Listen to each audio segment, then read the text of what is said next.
গেদা তোর কইলাম এটা হইলো মিশন বুঝা হব্বা আমনে থাকতে আমার কিন্তু বড় সই নাই। মানে তোর কইলাম বংশের বাতিটা জ্বালা লাগতিব।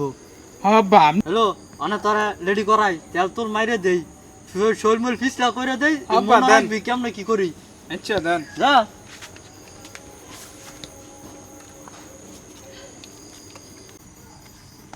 কি বডি বানাইছো এই বডি লই কেমনে চুরি করবি এত বছর খাইয়া লইয়া এই দে বাপের মতো বডি বানাবি দেখছ এই বডি লই চুরি করুন যা এটা যে বডি গোয়ালিকের বডি আপনার ফাঁকা সুইতার খান জানি বোগা। আব্বাই কে রে? এটা ফিসলা করুন লাগবো বেটা বুঝছ না এটা ট্রেনিং দেইতেছি তো দেন এই এত দেন। আমার বডি ফেললে যে বডি আছিল অনেক চুরি করতে করতে মার খাইতে খাইতে গোয়ালিকের বডি হয়ে গেছে গা আমার দেখতাছি তো গদ্দুর বডি আমনের ওই নাই বডি আমার কোন বডি নেই।